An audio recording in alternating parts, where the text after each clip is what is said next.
Também vos notifico, irmãos, o evangelho que já vos tenho anunciado, o qual também recebestes, e no qual também permaneceis. Pelo qual também sois salvos se o retiverdes tal como vô-lo tenho anunciado, se não é que crestes em vão. Porque primeiramente vos entreguei o que também recebi, que Cristo morreu por nossos pecados, segundo as Escrituras. E que foi sepultado, e que ressuscitou ao terceiro dia, segundo as Escrituras. E que foi visto por Cefas, e depois pelos 12. Depois foi visto, uma vez, por mais de 500 irmãos, dos quais vive ainda a maior parte, mas alguns já dormem também. Depois foi visto por Tiago, depois por todos os apóstolos. E por derradeiro de todos me apareceu também a mim, como a um nascido fora de tempo. Porque eu sou o menor dos apóstolos, que não sou digno de ser chamado apóstolo, pois que persegui a igreja de Deus. Mas pela graça de Deus sou o que sou, e a sua graça para comigo não foi vã, antes trabalhei muito mais do que todos eles, todavia não eu, mas a graça de Deus, que está comigo. Então, ou seja eu ou sejam eles, assim pregamos e assim haveis crido. Ora, se prega que Cristo ressuscitou dentre os mortos, como dizem alguns dentre vós que não há ressurreição de mortos? E, se não há ressurreição de mortos, também Cristo não ressuscitou. E, se Cristo não ressuscitou, logo é vã a nossa pregação, e também é vã a vossa fé. E assim somos também considerados como falsas testemunhas de Deus, pois testificamos de Deus, que ressuscitou a Cristo, ao qual, porém, não ressuscitou, se, na verdade, os mortos não ressuscitam.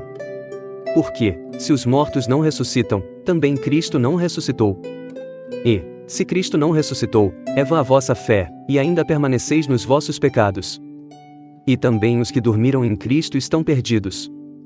Se esperamos em Cristo só nesta vida, somos os mais miseráveis de todos os homens. Mas de fato Cristo ressuscitou dentre os mortos, e foi feito as primícias dos que dormem. Porque assim como a morte veio por um homem, também a ressurreição dos mortos veio por um homem. Porque, assim como todos morrem em Adão, assim também todos serão vivificados em Cristo.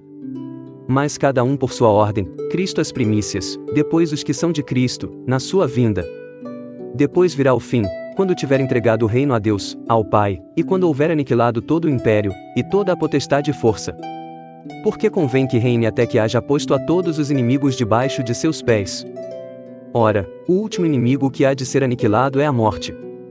Porque todas as coisas sujeitou debaixo de seus pés. Mas, quando diz que todas as coisas lhe estão sujeitas, claro está que se excetua aquele que lhe sujeitou todas as coisas. E, quando todas as coisas lhe estiverem sujeitas, então também o mesmo Filho se sujeitará àquele que todas as coisas lhe sujeitou, para que Deus seja tudo em todos. Doutra maneira, que farão os que se batizam pelos mortos, se absolutamente os mortos não ressuscitam? Por que se batizam eles então pelos mortos? Por que estamos nós também a toda hora em perigo? Eu protesto que cada dia morro, gloriando-me em vós, por Cristo Jesus nosso Senhor. Se, como homem, combati em Éfeso contra as feras, que me aproveita isso, se os mortos não ressuscitam? Comamos e bebamos, que amanhã morreremos. Não vos enganeis, as más conversações corrompem os bons costumes. Vigiai justamente e não pequeis, porque alguns ainda não têm o conhecimento de Deus, digo para vergonha vossa. Mas alguém dirá, como ressuscitarão os mortos? E com que corpo virão? Insensato! O que tu semeias não é vivificado, se primeiro não morrer. E, quando semeias, não semeias o corpo que há de nascer, mas o simples grão, como de trigo, ou de outra qualquer semente.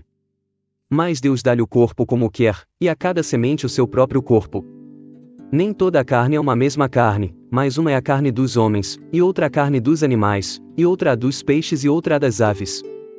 E há corpos celestes e corpos terrestres, mas uma é a glória dos celestes e outra a dos terrestres. Uma é a glória do sol, e outra a glória da lua, e outra a glória das estrelas, porque uma estrela difere em glória de outra estrela. Assim também a ressurreição dentre os mortos. Semeia-se o corpo em corrupção, ressuscitará em incorrupção. Semeia-se em ignomínia, ressuscitará em glória. Semeia-se em fraqueza, ressuscitará com vigor. Semeia-se corpo natural, ressuscitará corpo espiritual. Há corpo natural, e há também corpo espiritual. Assim está também escrito, o primeiro homem, Adão, foi feito em alma vivente, o último Adão em espírito vivificante. Mas não é primeiro o espiritual, senão o natural, depois o espiritual. O primeiro homem, da terra, é terreno, o segundo homem, o Senhor, é do céu. Qual o terreno, tais são também os terrestres, e, qual o celestial, tais também os celestiais. E, assim como trouxemos a imagem do terreno, assim traremos também a imagem do celestial. E agora digo isto, irmãos, que a carne e o sangue não podem herdar o reino de Deus, nem a corrupção herdar a incorrupção. Eis aqui vos digo um mistério, na verdade, nem todos dormiremos, mas todos seremos transformados.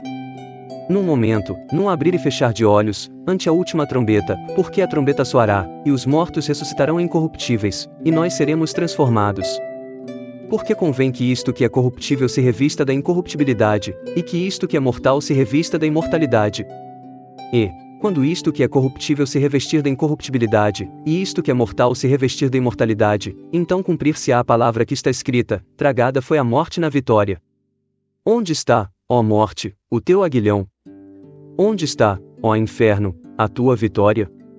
Ora, o aguilhão da morte é o pecado, e a força do pecado é a lei. Mas graças a Deus que nos dá a vitória por nosso Senhor Jesus Cristo. Portanto, meus amados irmãos, sede firmes e constantes, sempre abundantes na obra do Senhor, sabendo que o vosso trabalho não é vão no Senhor. 1 Coríntios 15 2.56-58